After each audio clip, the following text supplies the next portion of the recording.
Hello friends, मी प्रीती अनिल अनंतवार प्रीती अनंतवार रेसिपीजमध्ये आपल्या सर्वांचं मनपूर्वक स्वागत करते।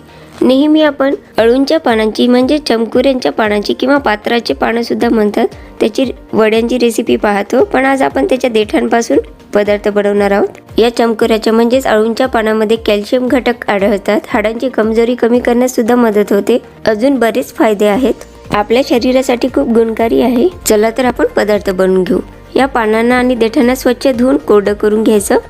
चमकोऱ्याचं पान आणि देठ दोन्ही घेतलेलं आहे। चमकोऱ्याची पानं म्हणजेच अळूची पानं बाजूला काढून घ्यायची आणि ही जी देठ आहे अशा पद्धतीने याला सोलून घ्यायची। ज्या हाताने आपण सालं काढून घेत आहोत देठांची, तो हात आपल्या शरीराच्या कोणत्याही भागाला लागू द्यायचा नाही, त्यामुळे अंग खाजवू शकते। ही एक काळजी घ्यायची सर्वात महत्त्वाची टीप आहे ही। अशा पद्धतीने सर्व देठांवरची साल काढून घ्यायची आहे। साल काढल्यानंतर या देठांचे मीडियम साईजचे छोटे छोटे तुकडे करून घ्यायचे। तुम्ही कैचीच्या साहाय्याने सुद्धा तुकडे करून घेऊ शकता। या चमकोऱ्यांच्या पानांपासून वडे कसे बनवायचे त्याचा व्हिडिओ सुद्धा मी यूट्यूबवर अपलोड केलेला आहे आणि सर्व देठ मी इथे कट करून घेतलेले आहे आणि यावरची साल सुद्धा काढून घेतलेली आहे। यापासून आज आपण कोशिंबीर बनवून घेऊया।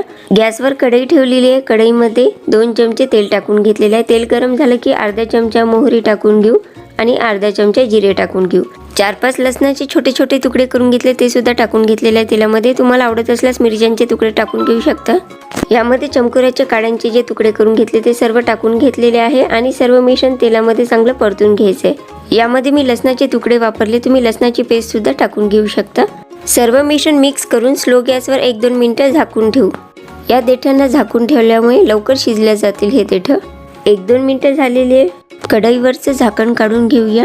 कढीपत्ता आणि कोथिंबीरची पानं टाकून सर्व मिश्रण चांगलं मिक्स करून घेऊ। स्लो गॅस करूनच यामध्ये पाव चमचा हळद टाकून घ्यायची, अर्धा चमचा लाल तिखट किंवा तुमच्या चवीनुसार किंवा मिरच्यांचे तुकडे सुद्धा टाकू शकता, अर्धा चमचा जिरेपूड टाकलेली आहे आणि चवीनुसार मीठ टाकून घेतलेलं आहे।